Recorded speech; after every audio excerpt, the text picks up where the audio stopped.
Okay, so guys, in this video, I'm going to be speaking with Dr. Brad Schoenfeld about some pretty interesting and cutting-edge topics around exercise science and its application to training for maximum muscle gain. But before we get into that, I want to give a huge thank you to Squarespace for sponsoring this video. Squarespace is the all-in-one website platform that I've been using to run my own website since about 2015, and I also use them to run my own online store where I sell all of my training programs, and they have sleek designer custom templates and 24-hour customer support, which I'll use anytime if I run into any issues, and I always find them to be really helpful. And the whole process of getting your website up and running is actually really simple. So if you guys are looking to get started with your own website or creating your own online store, I definitely recommend using Squarespace. And if you go to squarespace.com/Nippard, then you can save 10% off your first purchase. And I'll have that as the first link in the description box below. So guys, I was lucky enough to actually teach a guest lecture at Dr. Schoenfeld's college in New York over Skype a few weeks ago. And then he agreed to come on my channel and podcast for an interview the next day. So I would say many of you guys are probably familiar with Dr. Schoenfeld and his work, and he's actually one of the most prolific researchers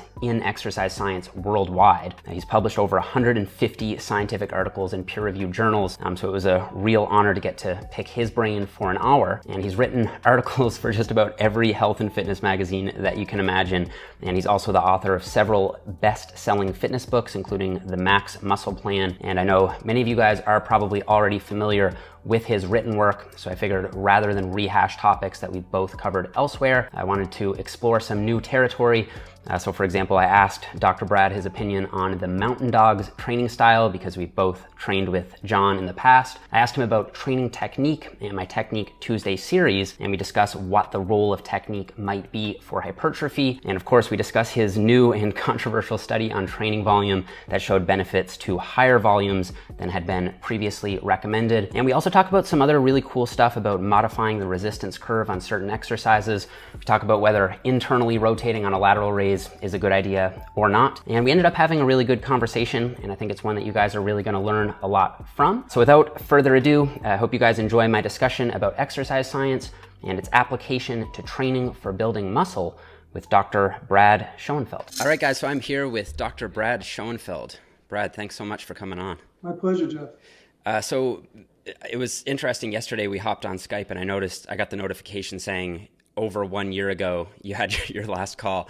And after we spoke, I was thinking about it, and I was like, it must have been at least 3 years ago, because I remember where I was recording that, and I'm 2 apartments ahead of that place where I was at the time now. So I guess it's been a pretty busy 3 years for the both of us. Yeah, we had some technical glitch. Actually, that was, I thought, a really good interview, but hopefully this one will go glitch-free. Yeah, I'm sure it will. For whatever reason, for the listeners who don't know, we actually recorded an interview. I guess it was probably 2 or 3 years ago now, and we just kept having those connection issues. But it wasn't a total waste of time. I still managed to learn a bunch of stuff, and hopefully we'll be able to quickly recap most of that here now, and then get into kind of the newer stuff that you've been up to. So, Brad, what I wanted to start with is, I guess, the most fundamental thing of all. So what I've been noticing lately as I've started to hit more of like a mainstream audience is I'll get this sort of sentiment that just expresses skepticism towards science in general. So it'll usually come in the form of, well, Jeff, why are you trying to apply science to this? Like, do you really think that Arnold ever cared about science? Did he ever need that to get the results that he got? Or it'll be like, you don't need all this science, just train hard, eat right, and you'll get the results. Do you ever get that criticism? And if you do, how do you respond to that? Yeah, I do. And in some respects, that's actually true. And in some respects, it's backwards thinking. So there's no question that you can get the majority of your results. I've said this over and over by just doing a very basic, you don't need science. Within reason, you could just do a basic type of program. And for the vast majority of people, they'll respond fairly well. The question is, can you maximize your genetic potential by just doing that? And I would certainly say the answer to that is no. That's where science comes in. It, number one, helps you to maximize your own potential. I think it's particularly important for people who are hard gainers, for people who are starting to approach their genetic ceiling or have been training for very long periods of time and hitting plateaus.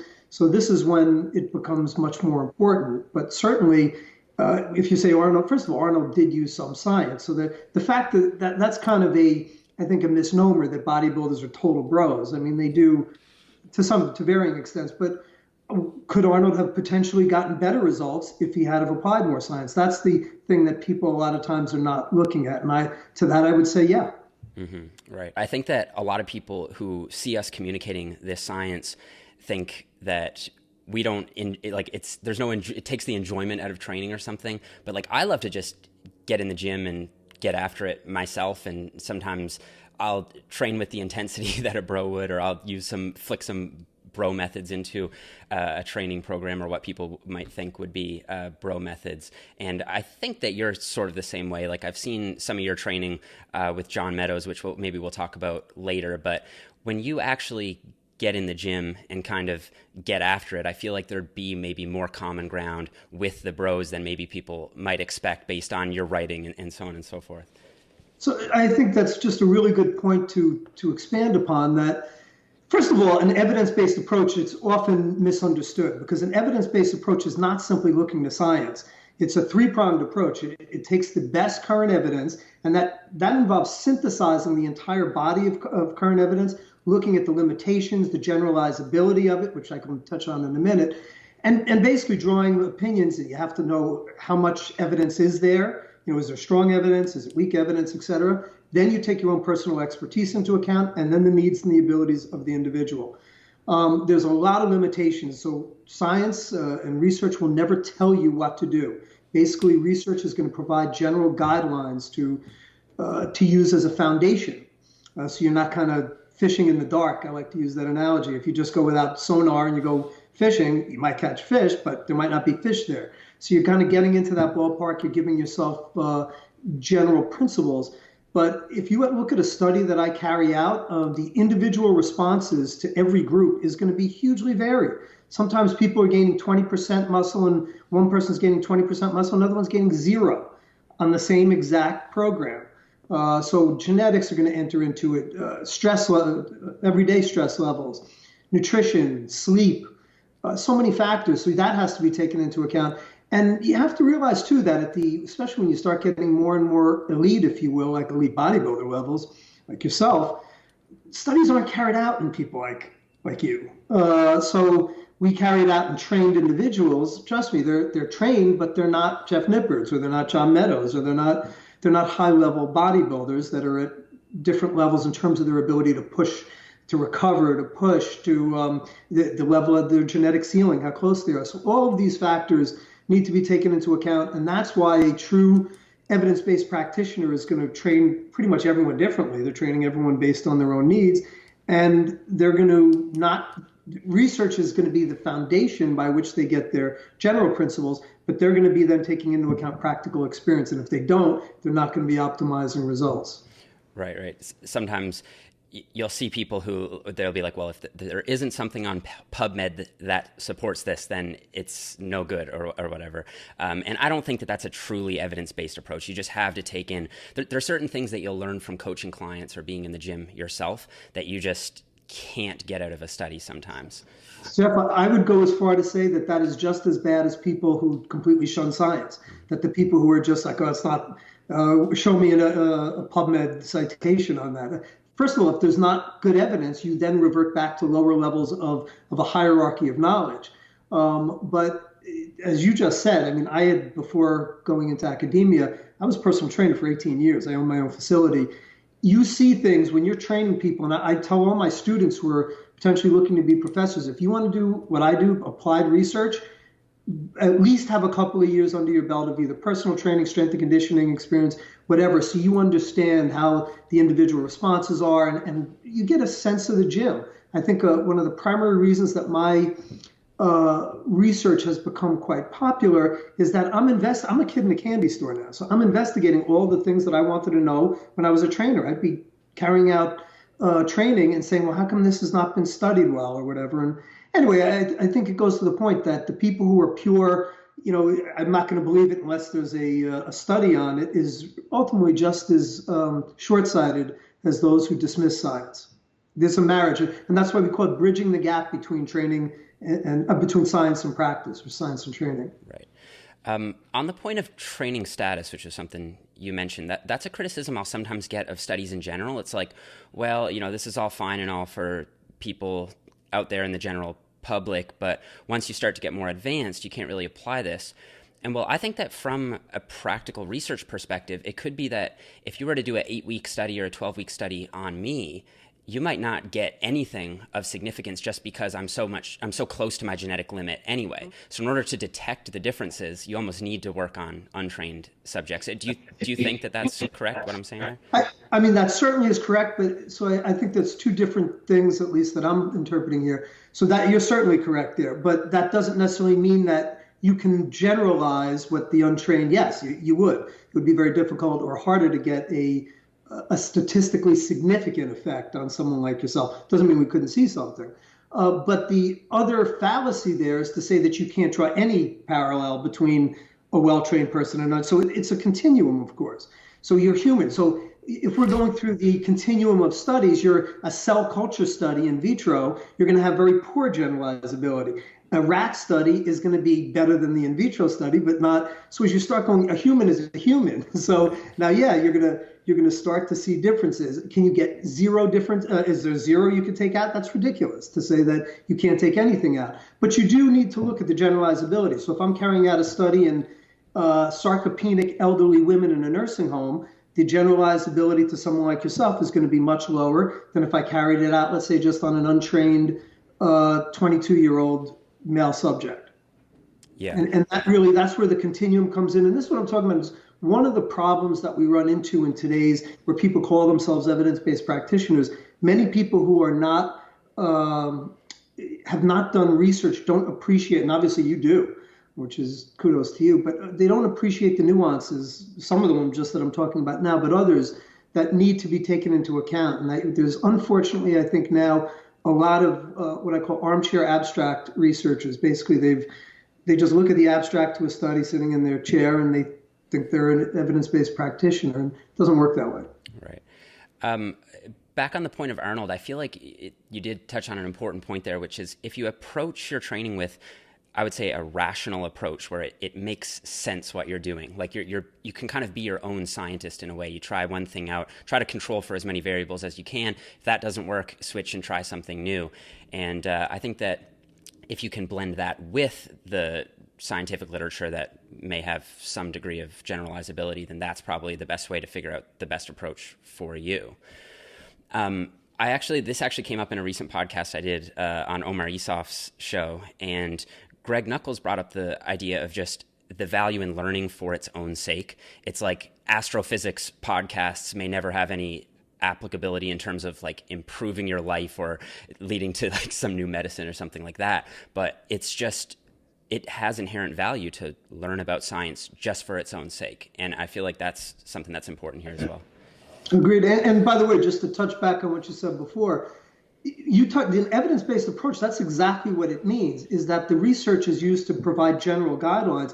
Then you become an N=1. When I'm working with a pro bodybuilder now, a classic physique bodybuilder, Joe Tolvey, give him a shout out. And it's an N=1. So we do exactly what you said. I have basic principles that I'm applying, but he's an outlier in a lot of ways. And I manipulate things that he does. You try to control variables and say, all right, we're going to now do this. We're going to just take this and see how you respond and try to do it in as controlled a fashion as possible specific to him. Because if you look at the continuum of responses, I mean, he's different than than the means. And research reports the means. People are not means. Yeah. The means being the averages. So the perfect segue here is you did a series of videos with the mountain dog, John Meadows, as I did. How was that? Yeah, John is a legend. John's a good friend of mine, and he's just someone in the industry, not only that I respect professionally, but just personally. He's just a really good person and someone who is very true to the sport of bodybuilding and to exercise science. And he's someone, you talk about someone about bodybuilders being bros. John is someone who really looks to employ scientific principles in his training. And I've consulted with him on a lot of things, and he looks at the research. So John is someone that I think would be a very good example of someone, not only for himself, but he trains tons of pro bodybuilders and physique competitors. So I think that's a really good example of someone who takes an evidence-based approach. Yeah, I think that a lot of people have this perception of his training that it's just all blood and gore and just throwing whatever at the wall and seeing what sticks. But it's really much more well thought through than that. Mm-hmm. And having actually trained with him, I realized that the really hardcore, intense stuff is reserved, I feel like, for when it's appropriate, at least from his perspective. So when we did, let's say, his leg workout, for example, you're really only taking that final set to failure or all out, and all the other working sets or warm-up sets or whatever are kind of just gradually leading up to that one. And I actually really like that approach, if not from a physiological perspective, at least from a psychological one, because it's really enjoyable. The training sessions are really enjoyable. And I feel like, let's just say, for example, you've got 5 sets of 5 to do on the squat at, even if it's only 75% of your 1 rep max, it just feels so overbearing and monotonous after set 2. You know what I mean? So by the time you get to set 5, you're just mentally just done with it in some cases, whereas with this, I feel like the whole way you're going, you're improving the mind muscle connection, warming the joints up, and then you're getting ready for that final set where you really go all out. And that's a training style that I haven't seen too much from, we'll say, like the evidence-based side, but it's one that I actually personally really enjoyed. I don't know if you've trained with that style when you were with him at all. I think that you kind of led the way a little bit from the videos I remember. But what do you think of that in general? It's kind of more like the Dorian Yates style approach, but maybe slightly higher volume than what he did. Yeah, well, it's definitely much higher volume than Dorian. Dorian did not do just 1 set to failure, but he, like you said, he did usually the first exercise. He'd warm up with 3 sets or so, and then do a hard one. But then his other ones were more like 1 or 2 sets. And John is a little more. But I mean, I actually, not only do I agree with it, my book, The Max Muscle Plan, I'm not trying to give a plug to my book, but I mean, that's a very similar approach, where I talk about your repetitions in reserve, which I now talk about. I used before Eric Helms had come up with that concept, even reps to failure concept. But I had used the RPE type of scheme where it would build up, and then you're doing kind of your last set to failure on most of the working sets. Now, I think that failure is, again, something that can be periodized, so it doesn't have to follow that. I don't think anything has to follow that set paradigm all the time. So can you start increasing failure if you're getting close to a show to try to overreach? I think that's something that can, this is, again, where the individual, some people respond well to that, some people don't. And that I don't think that's why I always hesitate to give cookie cutter recommendations and generalizations like that. We can talk about guidelines for things, but then it has to be modified to the individual.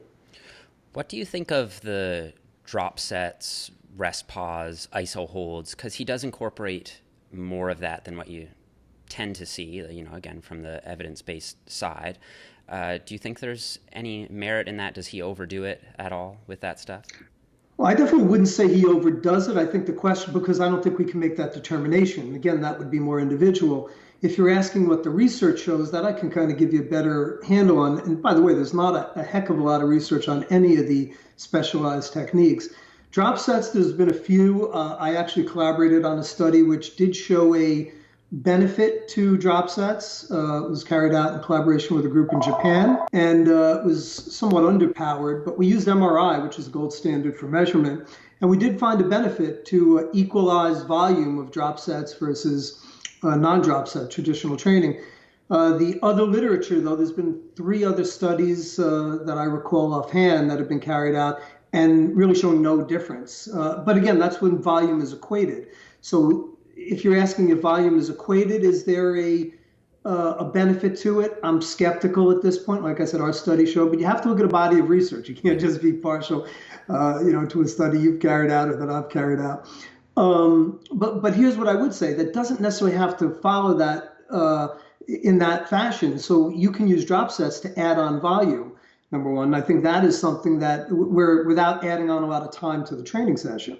Whereas if you're, let's say you do on your 3rd set, you do a drop set rather than having to do an extra 4th set or even 2 more sets. If you're doing double drops, etc. I think that could be a way to get more volume in a time-efficient manner.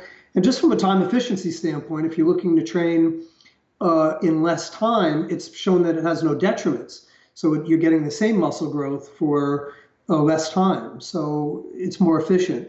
Some of the other specialized techniques have not been studied well enough for me to give, I think, good evidence-based or research-based conclusions on that, and thus draw strong evidence-based conclusions on it. I would say that I think there is at least a good logical basis for accentuated eccentric training, just based upon the fact that eccentrics provide different signaling patterns, intracellular signaling, it's been shown, compared to concentric training.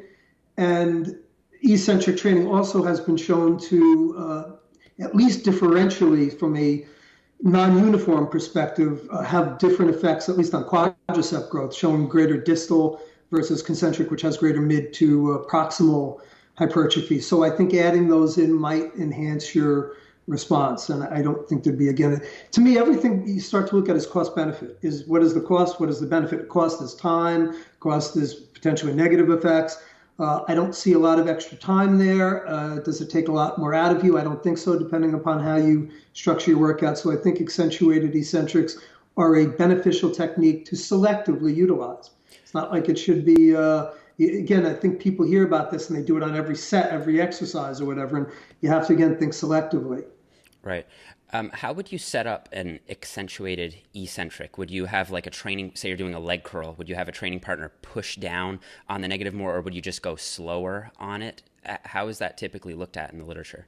Yeah, so, well, the literature does different things. A lot of times they're using isokinetic devices that you wouldn't have access to. But, I mean, there's multiple ways you could do it, several ways.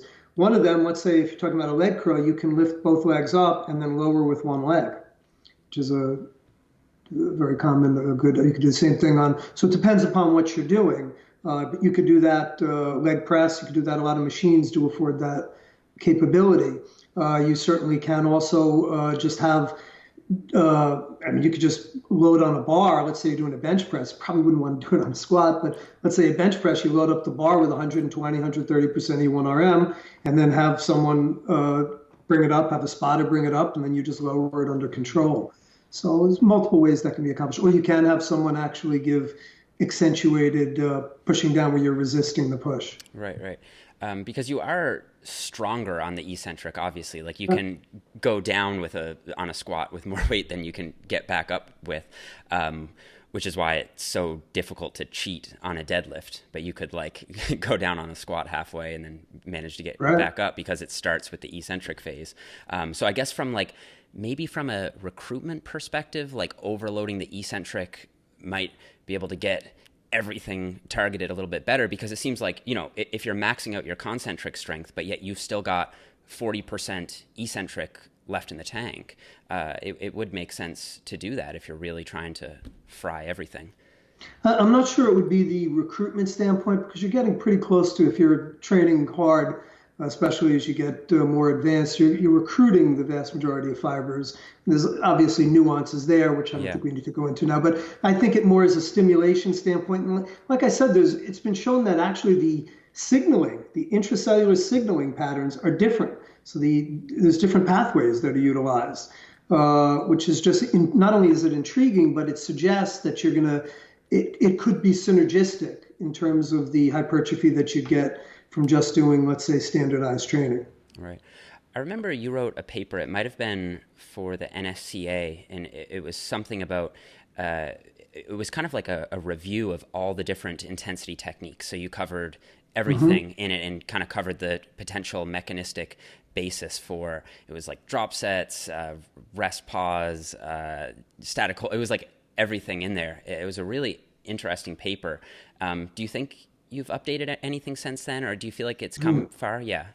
That was purely a hypothetical paper because there really was little to no research that had actually looked at muscle growth. So it was just more speculative. It was, I would call it a hypothesis-based paper, where now that we have more evidence, as I mentioned, though, as the evidence, it's generally not strong enough where I have strong conclusions. I think we're now starting to get, there's been an explosion in terms of hypertrophy research, and I'm really happy to see that. That was when I came into the field, one of my hobby horses was to help to drive that. So it's been very rewarding in that respect. But we still have a long way to go. And topics like that, well, we can still, I think we have better hypotheses now that we can, now we're starting to be able to draw weak theories, but to really get strong theories, we're going to need more evidence, more research-based evidence. I'm not sure how you'll take this question, but is there any of those intensity techniques that you see that you feel like you can write off as like, this probably isn't the best thing to do? Anything that comes to mind? No, I would say that, so the supersets, but there's so many different types of supersets. We actually carried out a study which seemed to show a negative effect. It hasn't been published yet, but it seemed to show a negative effect of agonist-antagonist supersets. And it's kind of hard to figure out why, but I'm not ready to write that off. I just don't think there's, again, I have to, if that's replicated with several studies, then I'd start to question it. But sometimes you have a study and you see strange results and it's not replicated. So. Mm-hmm. There was another study I remember that looked at separated versus grouped supersets, and they kind of found that the separated, which I guess would be similar to the agonist-antagonist, but you could do like, say, I don't know, dumbbell flies supersetted with leg press, for example, and that was shown to have greater benefit than doing group supersets where you would do like a leg press with a leg extension, just because there's so much more carryover fatigue from the extension back to the leg press, probably reduces total volume load or whatever. And so I find that result surprising also, because you'd think that the separated muscle groups would interfere less with each other and then yet still give you the benefit of saving time, which I think is the main benefit of using supersets at all. If that's the same study that I'm thinking of, it was not they didn't measure hypertrophy. I think that was an acute study that looked at EMG, if I recall. Oh. So I don't believe, no, maybe there's a different one. I know there was one that looked at EMG, and I don't recall, and I've seen all the literature, and maybe it's just my mind is not on it today, but I don't recall seeing one that's actually looked at the hypertrophic response between those two types of supersets. If it has and you can find that, please send that my way. Yeah, I'll do that. I know it was reviewed in the Mass Research Review, and I covered it about a year ago. But now that you're questioning it, I'm questioning myself. So I'll link it below for the listeners, and cool. I'll send it to you after. Another thing I wanted to talk about is training technique. So I recently started a series on the channel called Technique Tuesday, where I'll take one exercise, I'll do a deep dive on it. I'll talk about some of the EMG research. I'll look at different biomechanics of different variations and some coaching cues that you can apply to kind of make the most out of the movement. I feel like in the science-based community, there's so much discussion about training volume, intensity, frequency, and these acute training variables that I find sometimes just something simple like technique can take a bit of a back seat, even if it is an assumed presumption that technique really matters. But still, I feel like it doesn't always get the attention I think it deserves. Where do you rank training technique on the hierarchy of what really matters for results? Certainly. So again, it's somewhat of a difficult question to answer. Is it important? Absolutely. Can you get good results and have shitty technique? Yeah. So I'll give you several things to consider in this. Number one, there's a spectrum of bad technique. So let's say I'm doing a lateral raise, right? So if I'm doing a lateral raise like this, where it basically becomes a front raise, and you got people that I see they're starting to do this. Well, that's horrible technique, where you're in the sagittal plane here instead of the frontal plane, and you're going to work your front delt, your anterior delt, instead of your middle delt. Now, if you start coming more into scapular plane and then here, okay, now at what point do you say, okay, now your technique is good? So again, it's really not a binary choice there. The muscle produces its greatest force when it's directly in line with gravity. So if I do let's say lateral raise, I'm in the frontal plane, but I'm lifting with an externally rotated shoulder, what muscle is directly opposing gravity? My anterior delt. So when I need to internally rotate, how much of a difference is that going to be on your mid delt? We don't have hard evidence of that, but certainly biomechanical principles and applied anatomy dictates that will be not the greatest thing to develop your mid delt. How much difference is that going to make? I can't quantify that with a percentage and say you're going to get 25% more. And then technique, to me, it also then starts to get into how much momentum are you going to use? Are we just talking about actually doing the movement with proper kinematics? Are we now starting to talk about, are you lifting, using your back with a biceps curl, or are you lowering the weight without directly opposing, where basically the weight is just falling down? You're not directly opposing gravity. So all of these, all of these factors need to be taken into account, and they can have anything from very large effects to somewhat smaller effects. But the better your technique is, what I would say is the better your technique is, the better chance you have of maximizing your genetic potential. Right. Well, one thing that I think you could make the argument in favor of really keeping your technique good and consistent is that since progressive overload is so important, if your technique is gradually breaking down, it might not be that you're handling, progressively heavier weights. You may not actually be progressively overloading. You may just be progressively reducing your range of motion, right? Or progressively cheating. So you need to be overloading different muscles, correct? Right. Not yeah. Muscles that you're not looking to work. But with that said, I mean, like you said, there are plenty of very jacked people who use a lot of body English. Mm-hmm. As the evidence-based guy, what is your recommendation when it comes to cheating? Like, how much is okay and when is it okay? So again, here's now where I think this is a really great point to bring up, because this is again where people in general tend to think in binary terms: always great form, never great form. High reps, low reps, short rest, long rest. And in truth, we have a wide range and almost an endless number of permutations that we can carry out. So what I say, is there a detriment to doing some cheat reps? Absolutely not. Can that potentially help to eke out some extra gains? It potentially could.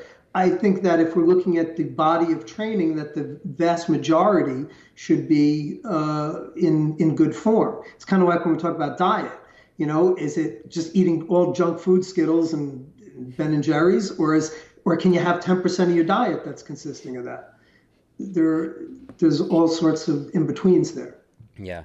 I guess going back to the eccentric stuff, one potential way to overload the eccentric would be to cheat a little bit on the concentric, and then say you're doing a curl, you use a little bit of hip drive to get it up, and then really control it back on the way down.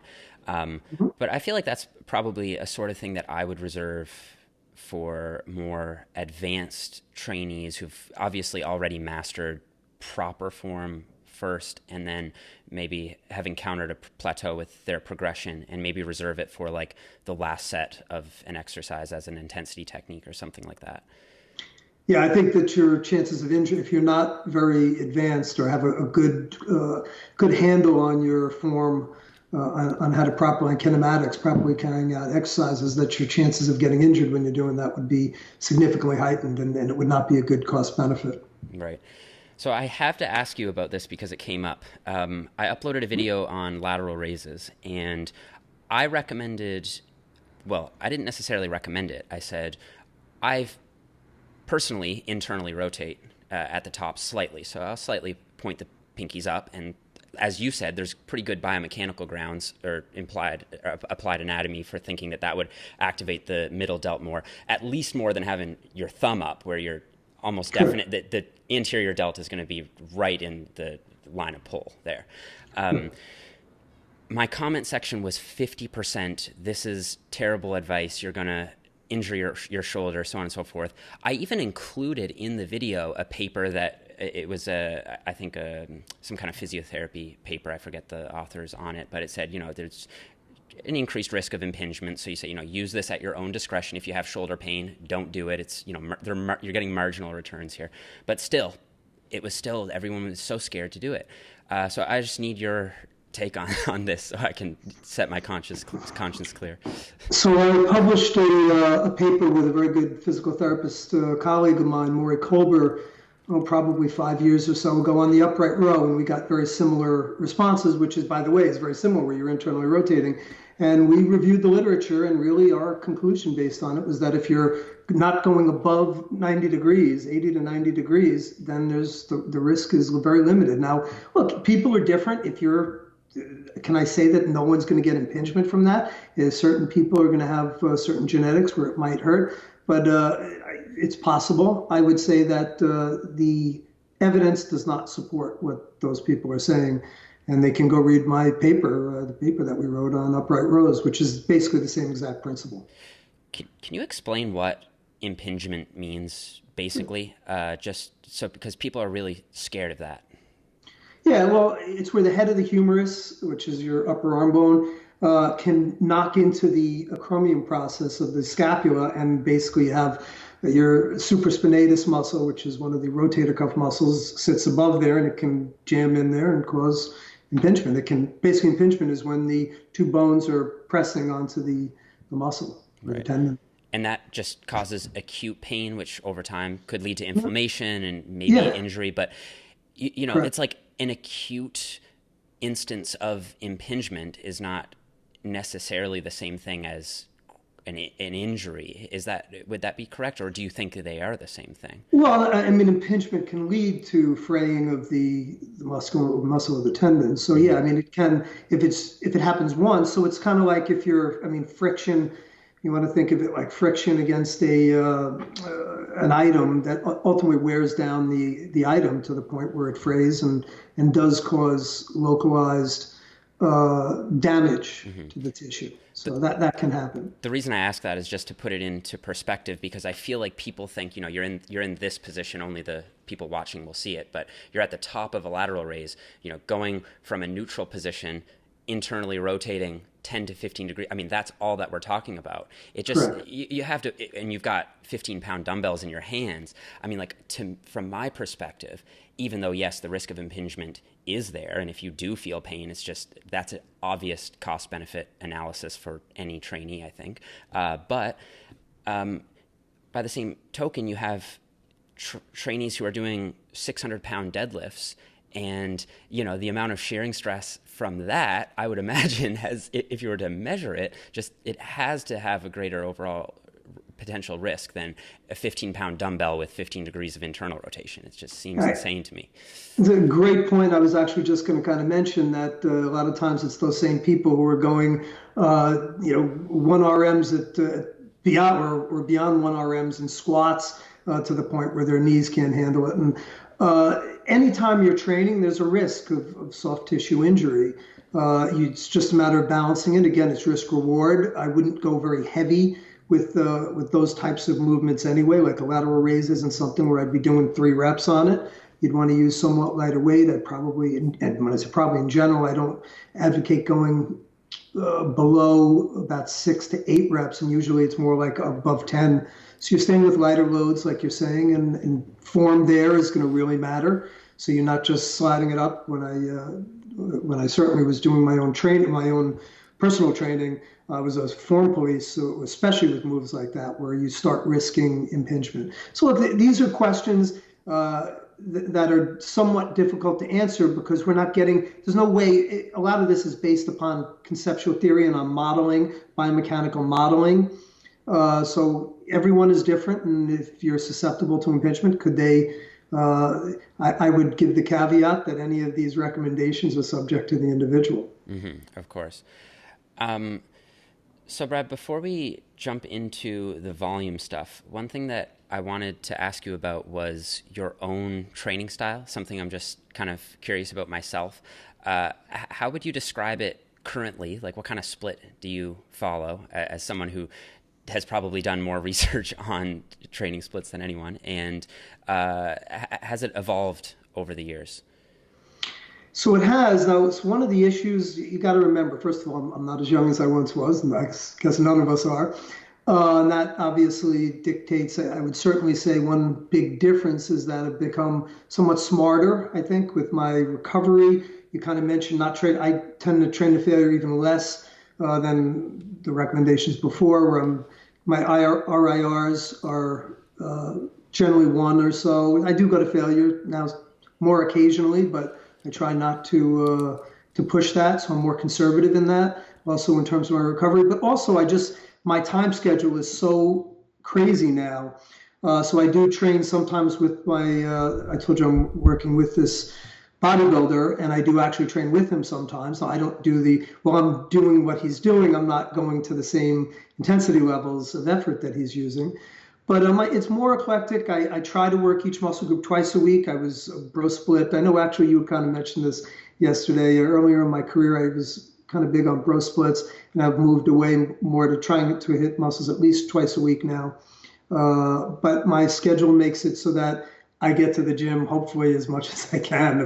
When I have 3 days, I make sure I get to the gym just because I might have 2 or 3 days where I don't. This just came back up in my mind again because we were just talking about lateral raises, and I kind of want to hear your opinion on different loading schemes. So for example, do you think that there's any merit in doing, say, a cable lateral raise instead of a dumbbell lateral raise? Because with the cable, you get more of a consistent resistance profile throughout the range of motion. What's your take on exercise selection, cables, dumbbells, etc.? I do.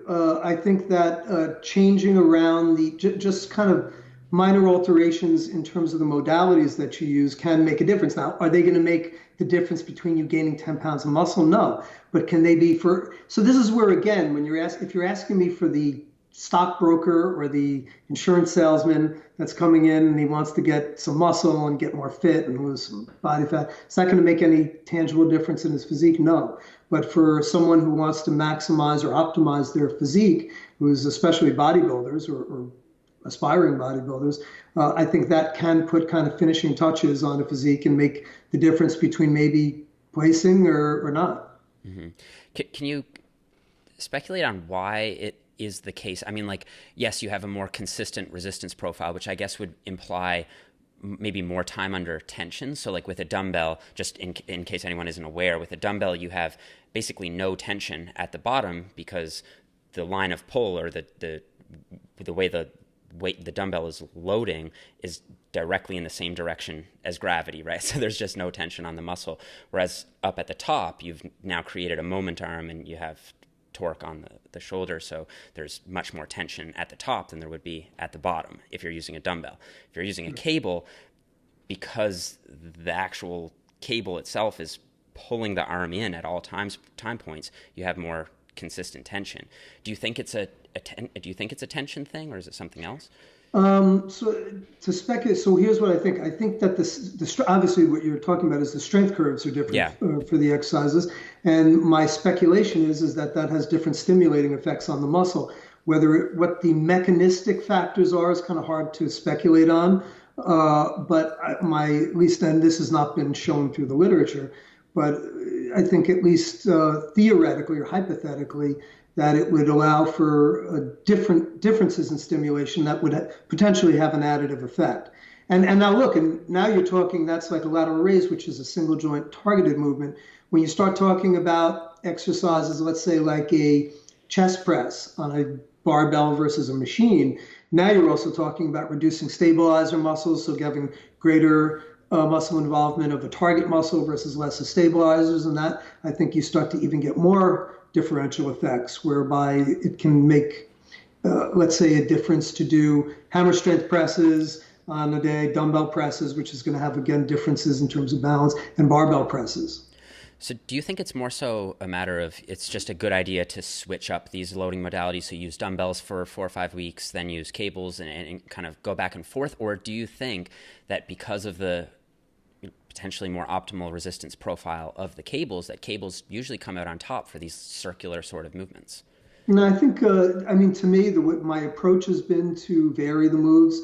I think there's a novelty, the body adapts. Look, I think even soreness is not indicative necessarily, just want to say this up front, of a good workout or not, but it tends to be indicative of a novel stimulus. And when you change exercises, you tend to, it's a novel stimulus, so you tend to get more sore from it. Does that mean you're getting more results? Not necessarily, but it does tend to mean that it's working a muscle in a way it's not as used to. Does that again, I want to make it clear, does that necessarily mean you're getting greater results? No, but without evidence to the contrary, I don't think there's a negative to it. So again, that's where we talk about cost benefit. To me, you take advantage of what you can. And my general philosophy is to vary your movements. And does it have to be every 4 or 5 weeks? Not even necessarily. So certain moves, I think, machines can be varied a lot more. So free weights, like I think there's certain core moves that should be kept in the routine on a regular basis, just because that when you stop doing them for periods of time, your kinematics are off and it's just very difficult to get back. So like your squats, your rows, basically your free weight type movements. But machine, I can hop on a machine and have zero neural, deficits. 6 months, I could not use it for 6 months, and then basically hop on say a hammer press and do it 6 months later and not have any deficits in the weight I could use. So another highly theoretical question here. I feel like my questions are just totally in the clouds. Let's just imagine you had someone who was squatting for 5 years. You had someone who does leg press for 5 years, same frequency, same intensity. They're both progressively overloading. A lot of people put squats on a pedestal. Maybe they deserve it in some sense. But how much of a practical difference would you predict between those individuals? So I don't. That's such a hypothetical question I couldn't answer. But here's what I will say: there was a study done. And I forget, Fonseca was the name, I believe, of the author. And they actually looked at just doing squats versus doing squats for 2 weeks. I think it was for 2 weeks, then leg press for 2 weeks, then I think it was a lunge for 2 weeks. And you got better growth in several of the quad muscles for I actually just posted about this on my IG a few weeks ago, where I think it was the medialis and the rec fem got greater growth than just doing squats. So again, that's why I don't think that's a relevant, even if I were to hypothesize, I don't know where that would go, because it's just not, I don't see what the practical value of it. I think the more practical value is that by changing around your exercises to some extent will provide a synergistic effect, and that it wouldn't be good.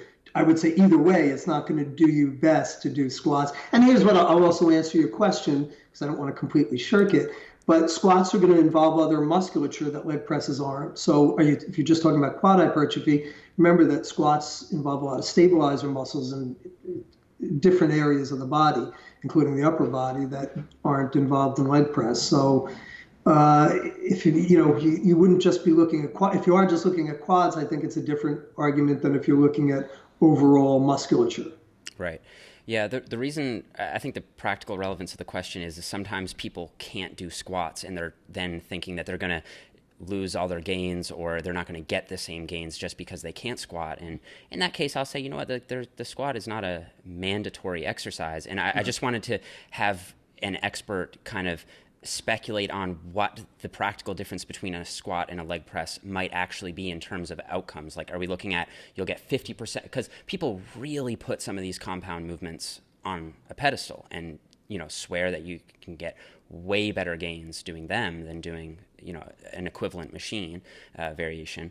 And I'm just wondering, are we looking at 1% difference, 10% difference, half the results, something in that? But you obviously gave the science, the actual scientific answer, which is I have no idea, right? Well, and if you do want me to speculate there, here's what I would say, and I would be quite confident that from a quad specific standpoint, there would not be much, again, just looking at one versus the other on that hypothetical example, I can make a case that maybe the leg press should have greater quad development over time.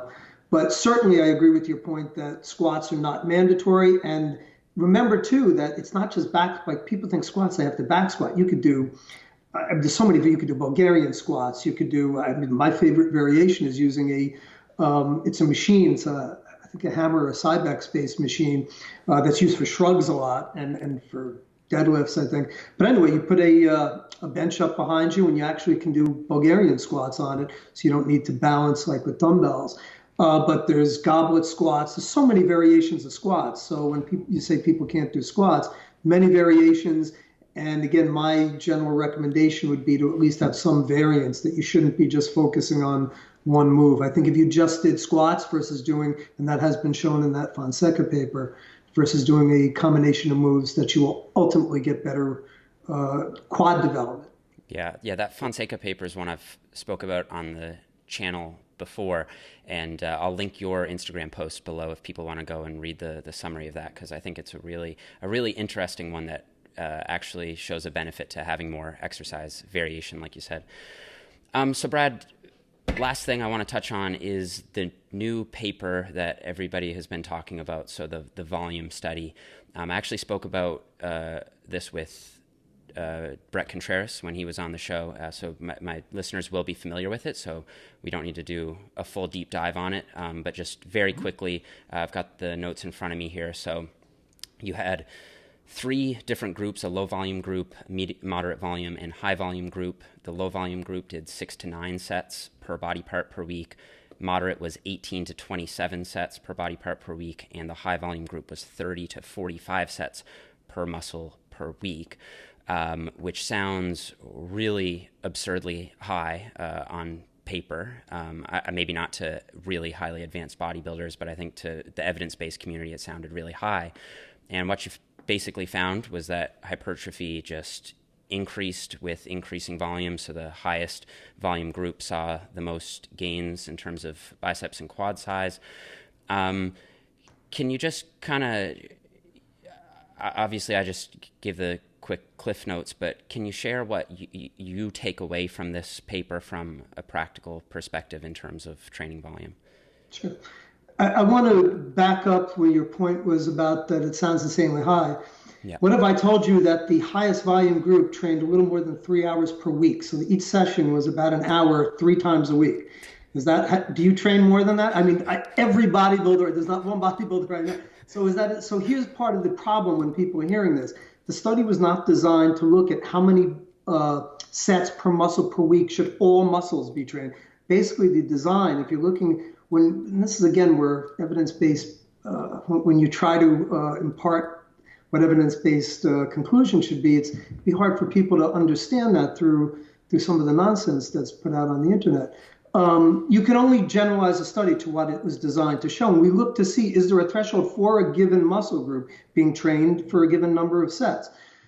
So again, the overall volume was quite modest, even at the highest level. The lowest volume was training 16 minutes per session. It was 39 minutes for the entire week, 13 minutes per session, I think it was. So again, it was a specifically designed study to test a given hypothesis about a threshold for a given muscle, not what we should train all muscles. So my conclusions are a couple. I think that the potential, so we did not find the threshold, that there was not a threshold. Now, certainly I've always speculated, it's in all my books and certainly my new textbook, that there'd be at some point, and there will be a inverted U, which is a hormetic curve where you'll see a plateau, and then ultimately you keep doing it, you'd see a regression, and that would be due to just, first of all, not seeing additional benefits through greater volume, and then seeing overtraining detriments at some point. Overtraining, I want to step back too and say that overtraining is systemic. So it would be hard, at least for me to visualize just in the type of study that we did, especially for short periods of time, you can see any type of overtraining response, because systemically, there just wasn't a lot of total work for all the muscle groups. You're going to be doing, if I was going to do a total routine that was a bodybuilding routine, I'd be having so many more exercises for other muscles, and that would really start to drive negative responses if we kept volume constant. So the kind of take home to me is that there is at least the potential for greater gains with somewhat higher volumes. Some interesting factoids that weren't in the study, and we actually have a paper that we'll be going into review pretty soon. We're currently writing this up. To me, one of the more interesting factors of the study was that the responses were primarily driven, the volume-based hypertrophy responses, by responders. So there were plenty of, again, you look at and I've posted and I know James Krieger has too, the individual responses that we posted. You see some of the one-setters, they had very good responses, hypertrophic responses. but there were more in the 1 set and the 3 set as opposed to the 5. So it followed this dose response. So the 3 set had fewer poor responders than the 1 set, and the 5 set tended to have fewer poor responders than the 3 set group. And I think my most relevant conclusion that I've taken from it, and I know myself and some of my colleagues, James Krieger and some others, are starting to employ this particular concept, is that for a given weak muscle group or a lagging muscle group, a specialization period of using higher volumes might help to optimize the hypertrophic response in a given muscle. And so, I know we talked a little, or we kind of discussed about my own recommendations really haven't changed in the sense that I think overall kind of general volume guidelines are, I still recommend somewhere between 10 to 20 sets per muscle per week over time. And I'm also a believer in periodizing this, so kind of undulating, so there's a cyclical increase going from lower to higher, and not, I believe in kind of an overreaching phase where it would be more towards like the 20. But you're going to have these, we talked earlier, it brings back again your individual responses. Some people are going to do better on less than 10 sets. Some people are going to need more than 20 at some point. I wouldn't, again, have people doing large volumes for long periods of time. That's another thing to the study. It was reasonably short term. It was 8 weeks. And the other important thing to remember too is we didn't do intermittent testing. So we didn't do testing, let's say after the midpoint period, like at 4 weeks. Could have been that most of the gains were realized, or all of them, at 4 weeks, and that they got nothing, or maybe they even started to regress. So those are all questions that can't be answered from the literature. Right. Another thing, just on the point of tracking volume and how on paper 30 to 45 sets sounds scarier than it in fact was. In that study, you guys counted a set of, let's say, bicep volume on both, any movement that involves the biceps, whether it be compound or isolation. Whereas if I were to say, do 30 to 45 sets of biceps, it wouldn't probably be your natural instinct to think about lat pull down or row work, which you would have included in that study. So, from a practical perspective, when I'm thinking about tracking, let's just roll with the bicep volume, do you think you should include lat pull downs or rows, or should you just include isolation work? Well, I definitely think you should include it. The question is do they have a one-to-one relationship? And that's actually another paper that we're working on to try to quantify that. And it's very, very difficult to quantify. So there has been some studies that have shown that there is no difference between, so if they had subjects just do like lat pull downs and just do bicep curls, and they had very equal growth. There's been several of those studies now. I'm still somewhat skeptical. I put it this way: if gun to my head and you're saying to me, you're training a pro bodybuilder, you're not going to do bicep curls and he needs bicep work? No, I do. So I don't necessarily think it's one-to-one. How much less is it? Is it 0.8? Is it 0.6? Is it 0.5? Do you count it as half? I don't know. And I think for the purposes of this, the recommendations I'm giving does include that. I do think that there's less need to use a lot of, I think people tend to overwork their arms with single joint movements when they don't need to. They'll do 15 sets of bicep work and 15 sets of tricep work after doing 15 sets of chest and back work. So there's your 30 sets, by the way, yeah. for those people. And that's in one session, by the way, right. That they're often doing that. And I think that that's overkill. Yeah. So it's a hard question to answer. And look, I think people don't often think of this, but same thing also for the quads. I mean, a squat is not just a quad exercise. So how much is it? People think it's one-to-one. People don't think of it like a biceps curl. A back exercise, let's say a lat pull down, or let's say a pull up as a bicep exercise, but they think with a squat, which involves multiple other muscle groups, they just think of it as a quad, like that's always one-to-one. I'm not necessarily sure that we need to think, are your quads necessarily going to be fully stimulated by the time you finish, or other muscles going to take over?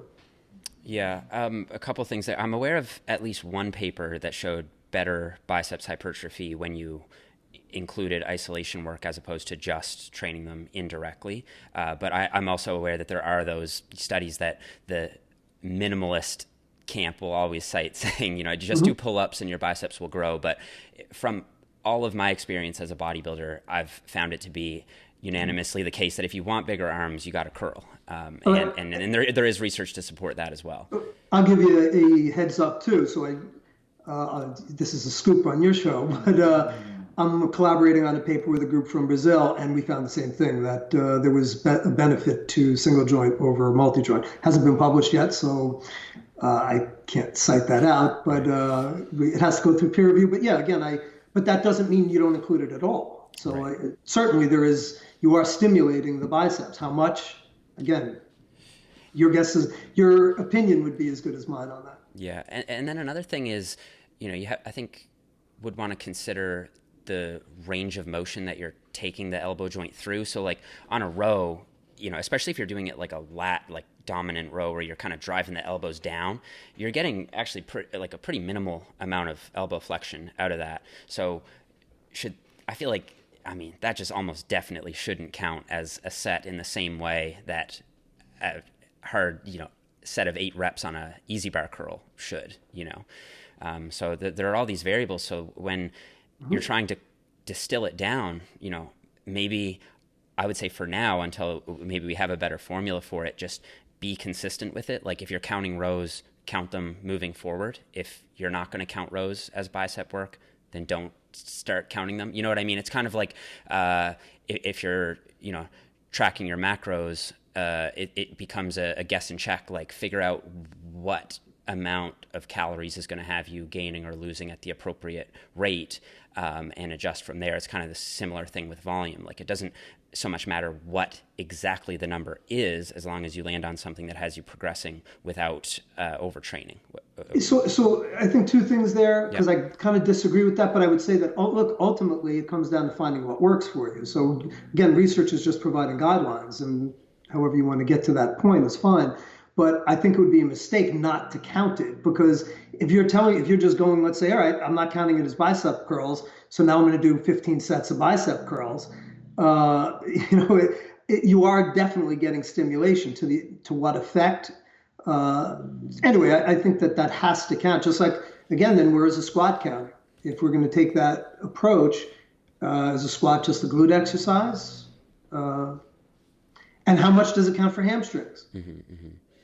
Yeah, I guess I was saying you wouldn't, let's say you don't count or let's say you don't count rows, just on the assumption that you're getting some bicep work out of it. So you're just going to reduce. So let's say you'd normally do, 10, or let's say you normally do 15 sets of biceps. Well, you might find that if you're only counting the isolation stuff, 8 or 10 is plenty. You know what I mean? Yeah.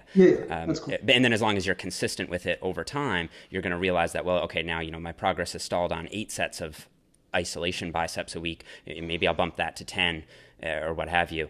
But even in that case, before increasing volume, generally, I don't know how you feel about this, but I would turn to probably other variables first, like, is your technique actually good? Are you actually training at an appropriate level of effort? Have you switched up exercises at all recently? And then probably consider increasing your sets from there. Yeah, I do agree with that. I think those tend to be more newbie and kind of moderate. When you get to the more advanced level, generally to me, those are kind of givens. Most of the people that I work with that are, good bodybuilders or people that are more advanced, those questions are already answered. True.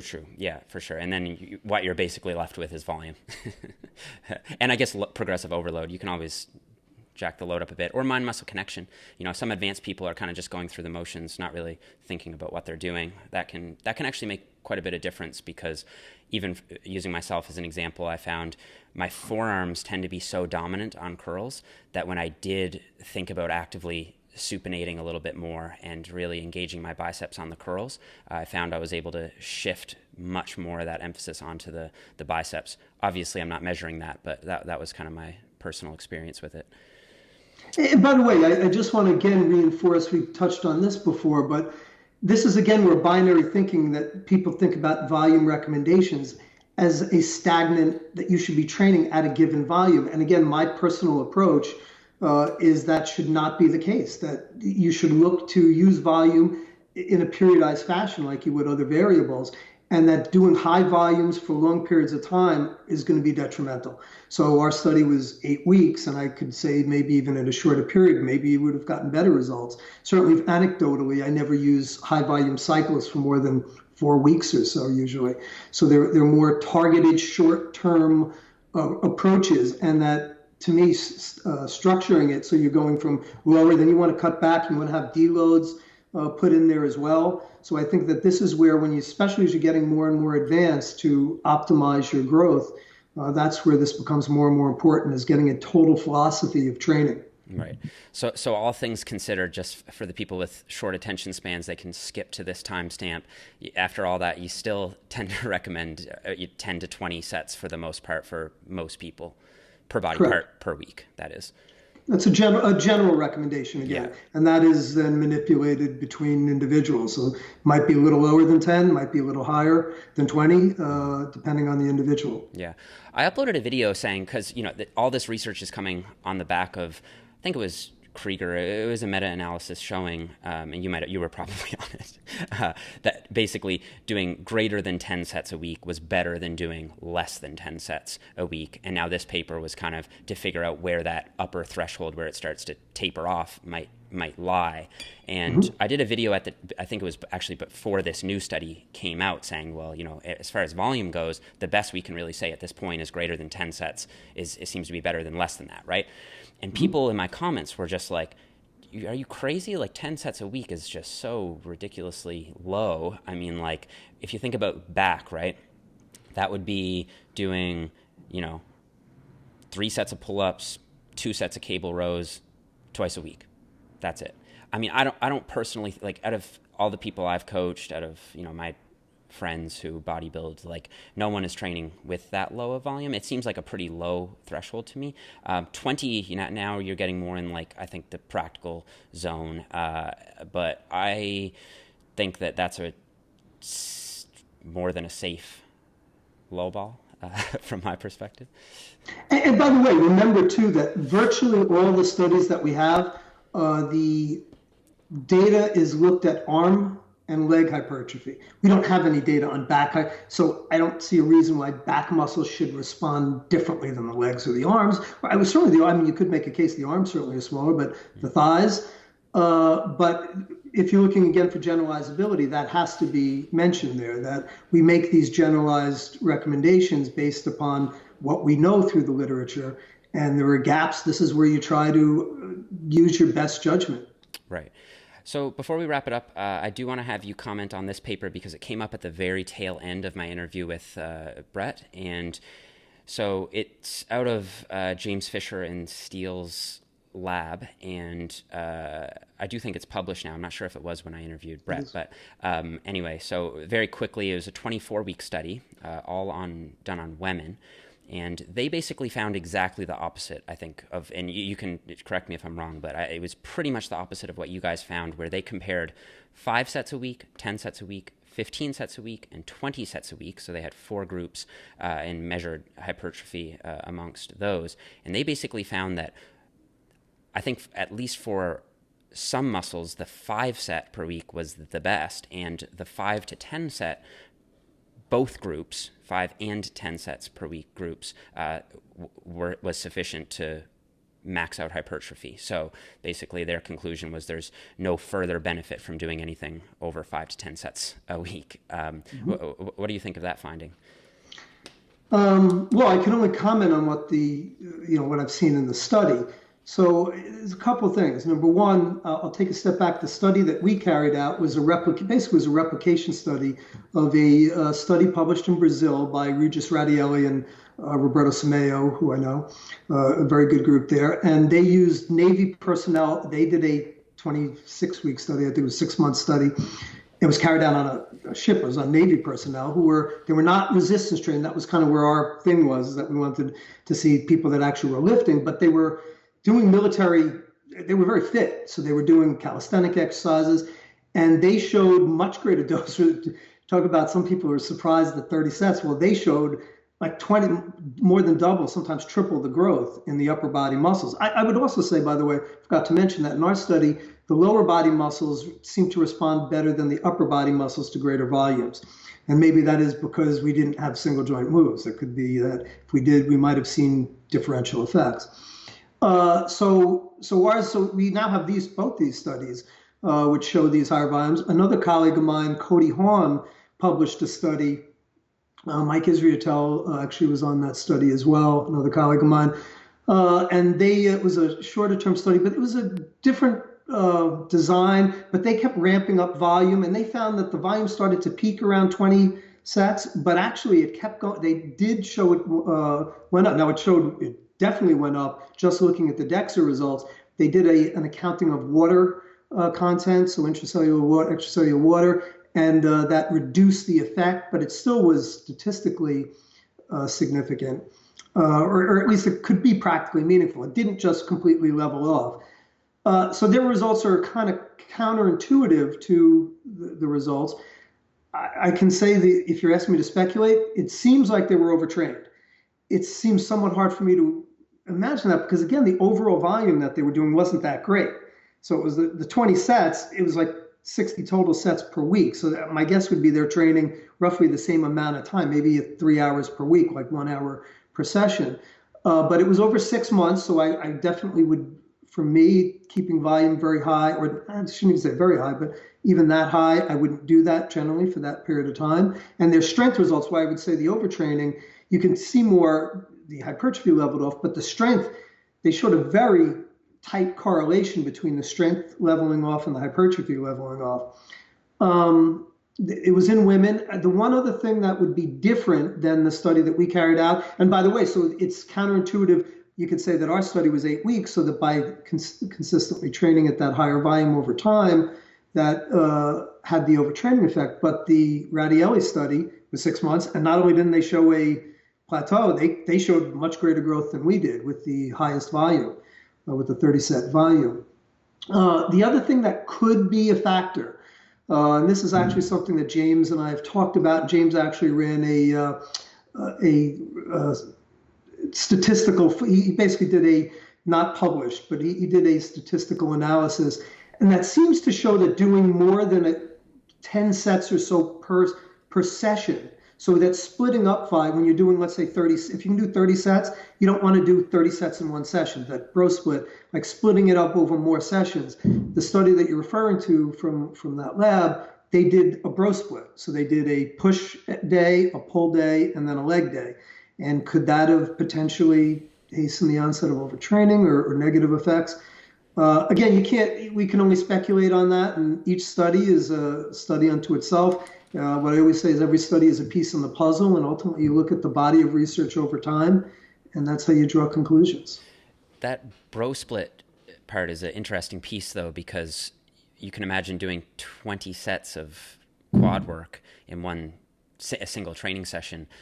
It's not really surprising that, that would be difficult to recover from, and you'd probably have, what Brett would call wasted sets in there, because at a certain point, just per session, you're not going to get too much more out of increasing volume, kind of like what you just said.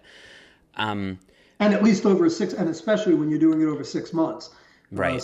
Yeah. That in itself is something generally that I wouldn't advocate. True.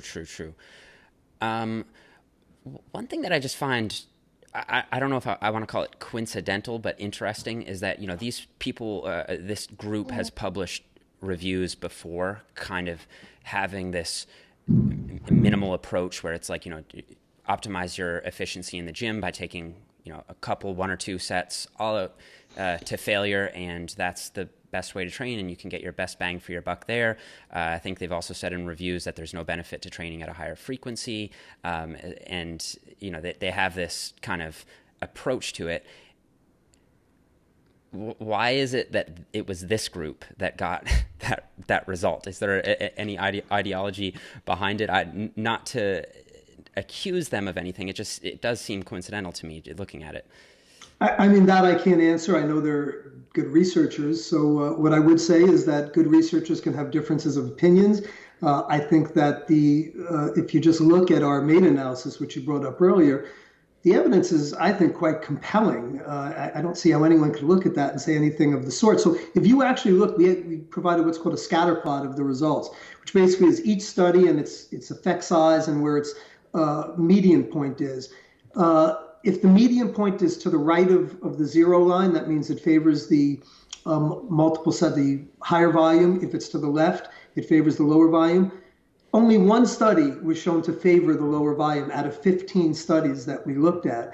The chances of that happening by the statistical probability that that's happening by chance is almost infinitesimal.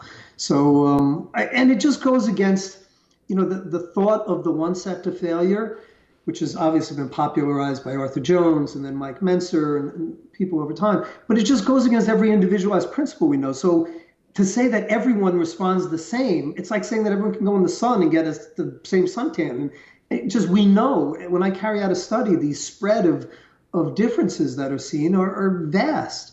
So just that in itself would say that it just doesn't make sense. So that's all I can say. And again, I think that replication is important. Like I said, our study was a replication of the Radielli study. We just did it over a shorter time frame. So I don't know what would have happened if we carried it out longer. We might have seen the same results as the study, the Fisher-Steele study you mentioned. I don't know. So I can just say that it wouldn't be a way that I would advocate training. So I'm not sure why. I'm not sure what utility you really get out of that type of study. Right. Because training very high volumes over long periods of time, at least to me, it brings about, it's just not a smart use of your volume. Right. I guess from their perspective, they're just making the case that, if you can get the same or better or, even almost the same results with 5 sets versus 20 sets a week, then from an efficiency perspective, if you're someone who doesn't have a lot of time to go to the gym, it might make more sense to do less volume, but train closer to failure. And that's, I think, their argument from that perspective. Yeah, that's their argument. I don't necessarily agree with that. I don't necessarily you do or don't? No, I said I don't necessarily agree that. I don't agree that you can get the same benefits from doing a very low volume. Now, look, to say their study, it did show, at least when I reviewed it, it looked like it basically was an inverted U. So the 5 had greater effects than like 15, 20, but the 10 seemed to come out on top the most. So there was somewhat of an inverted U. Could that be because of the bro split and that the 10 basically they just didn't distribute the volume well enough? Those are questions, again, that time will tell. Yeah. All right, well, Brad, that's all that I had for you. This has been a great discussion. I feel like people are really going to benefit from it. We touched a lot of stuff I hadn't planned on, and I think it made for an interesting chat. It was awesome, Jeff. All right. Well, good stuff. I really appreciate you coming on. I know you're insanely busy. I can only imagine how many experiments you're running at this very moment. So I really this is great. It. And I was just talking. So I was trained earlier today with my buddy Joe, who I told you I'm working with for his. And I told him about you. I had to get out of the gym early. Actually, I cut out a few sets early, and I told him I was going on your podcast. And I told him to check it out. I said, you're one of the guys in the industry who I really respect, and to me, a bodybuilder like yourself who has a high profile that is taking science to the masses. That's kind of my whole hobby horse. When I got into this field as an educator, I made a commitment to saying, you know what? I want to try to bring evidence-based. I want to try to make people aware of the importance of understanding science. They're not going to be able to go through the literature like I can or like you can. But if we can make them aware and at least make them aware of people to follow who are credible, where they can trust them and not just trust, Elliot Hulse who's talking about type 3 muscle fibers and shit like that, then I think that to me is great. And what you're doing is great. And the fact that you're crushing it, that you got, all these YouTube followers now is just, I think, it's good for the industry and a testament to what you're doing. So. Well, it means a lot to me. I probably will have said in the pre-interview segment that I think I take your name in vain more than probably anybody else. So it means a lot coming from you, and it's been an honor to chat with you. So I appreciate it. Yeah, anytime. Hopefully we'll do this again, and just let me know when it's live, and obviously I'll promote it on my social media. Awesome. I appreciate it, Brad. For everybody listening, don't forget to hit the thumbs up button if you're on YouTube. Subscribe if you haven't already, and I'll see you guys in the next one.